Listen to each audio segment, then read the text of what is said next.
Hi Stefan, let's immediately dive into the reason of this conversation. It's knowledge retention. And of course, it's a basic, it's an Olympic minimum for every company to have some knowledge sharing. Although in a professional services company, it is double important.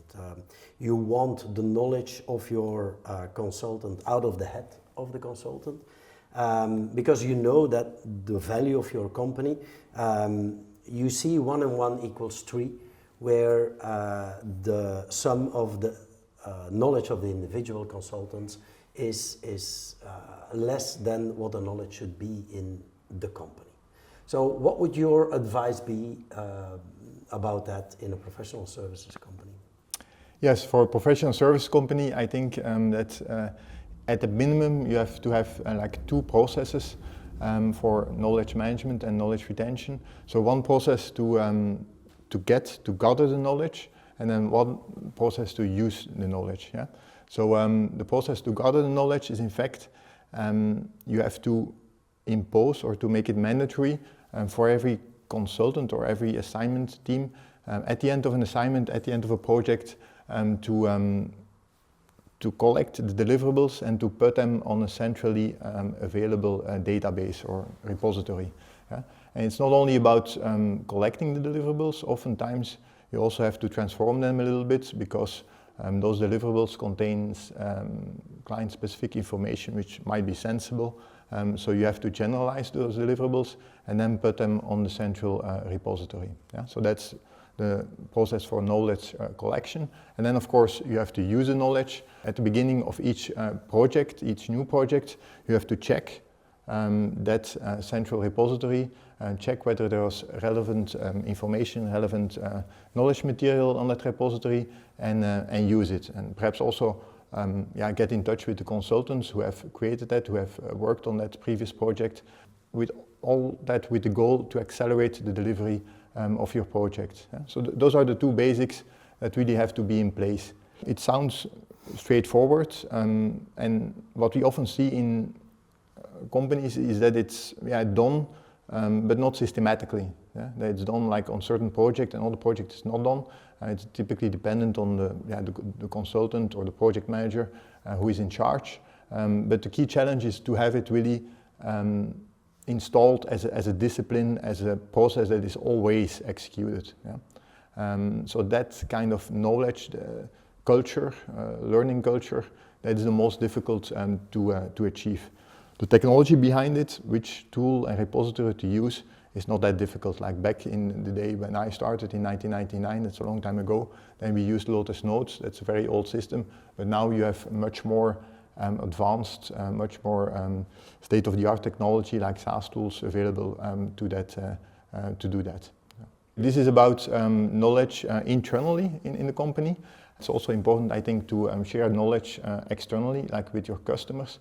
And I think in our own company, in Pointerpro, we have some interesting experience about that. Yes, we do. So I've been working in several companies, and every company is doing something with regards to knowledge sharing, of course. They train their own people. They do a seminar whenever they have a new product launch or what have you. I'm a big believer in doing that in a much structured way. And we've implemented a regular bi-weekly webinar planned for the whole year, and all different kind of subjects, where everybody is participating, also in giving the webinars. It might be my colleague that is a copywriter in the marketing department that explains how to use AI in a LinkedIn message, for example, or it could be the CIO talking about SSO, single sign-on, in a way that everybody understands and also sees the importance of that security feature in a tool. So combining both worlds, with that I mean we do a webinar where we invite the customers for the first 20-30 minutes, Q&A included, then we stop the broadcasting, but we continue with all the internal people and we talk about details that might not be ready for broadcasting, but very important for our internal knowledge sharing. So that's a little bit how we go about that. Yeah, that's very interesting, especially the fact that we have a fixed pace, like every 2 weeks, and that we have scheduled it in advance. Of course, this is a digital broadcast, like the webinar.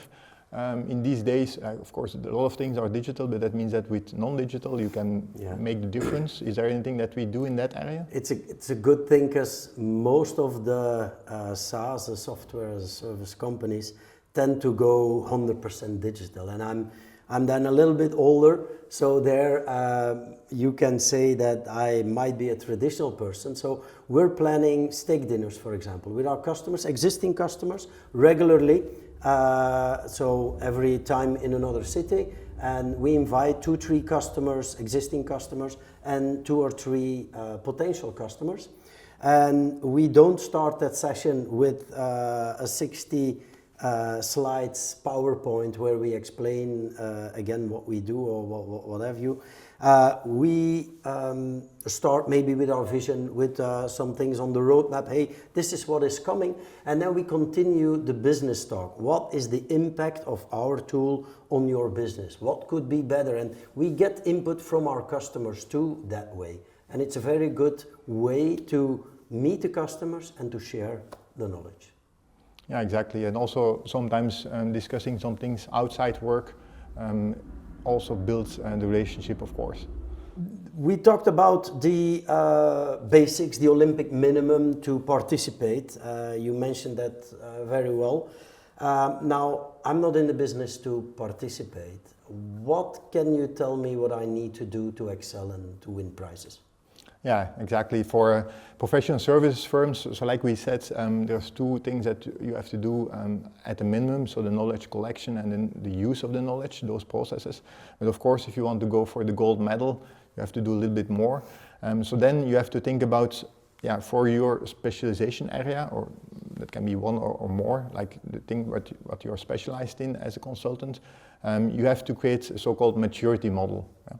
And maturity model sounds maybe sophisticated or complex, but it's basically the ability to score or to qualify your customer into different maturity levels inside your specialization domain. So say that you are specialized in email marketing, then for example, if you have maturity level from 1 to 5, which is most common, level 1 will be that you don't collect any emails, don't send any newsletters or other emails to your customers. And then level 5 would be the most sophisticated way that you can imagine that you do email marketing. Yeah, and when developing such a model, you have to start with the end in mind. You have to work backwards. Yeah, so you say that 60% of your customers should be in maturity level 2 or 3, so that there is enough room to improve, of course. And then you can start thinking about which qualifying questions that you have to ask to determine in which maturity level a certain customer will be. Yeah. So you can document all that. The first thing or the first place where you should document it is in static documentation like PowerPoint or Excel, and then you can go to your customers and your prospects and use it. Mostly with your prospects, you use a trimmed down version of the assessment because they have only, you don't know them that well, so they are ready, they're not ready to spend a lot of time with you. And then if you have fine-tuned that model, then you can transfer it to a more advanced tool like our tool Pointerpro, which has the advantage that you can have both the questions from the assessment inside the tool and also the report with the maturity level, but it doesn't only contain the maturity level, it also contains the advice, so what you have to do or what your customer has to do to go to the next level. And that's really what you want to end up with. Like you have digitized your knowledge or the knowledge of your consultants, you have put it in a tool, and the tool can not only give a result, but actually can do automatic advice to your customers. So you have created, in fact, an automated consultant.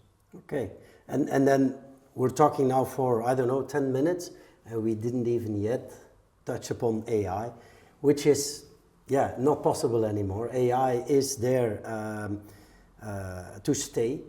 And what I see, going back to what you mentioned, if I'm using, for example, ChatGPT, and if I ask a question, then I know that my competitor, if they ask a similar question, they will get a similar answer. They will get probably differently phrased, but the answer is available on the internet, and it's probably much better than what you would have if you would need to do it yourself.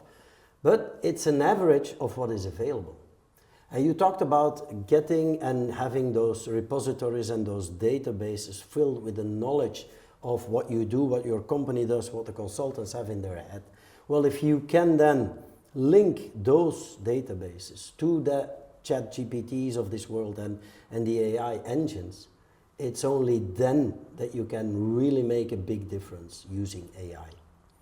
It is then that you can say, hey, I know what is available on the internet, but this is what I'm using this. I can only use this because it's my own information, and I use this to differentiate my services towards the competition. But to end, I always like to end with an easy to implement tip. So if anybody, you can forget everything that we've said, but one thing that I'm gonna try that out, what would it be? For knowledge sharing. Yeah, it's a simple tip which has nothing to do with advanced or sophisticated technologies. So when you onboard a new employee, you can use that process to verify and to improve actually your knowledge repositories.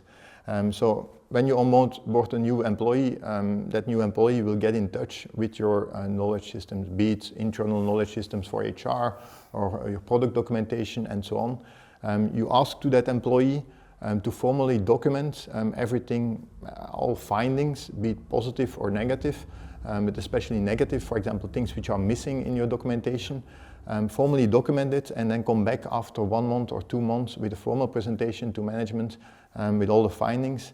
And then of course you use these findings to improve your knowledge systems. So that would be the most straightforward tip that you can start using right away. Smart tip, we'll do that. Thank you. Thank you.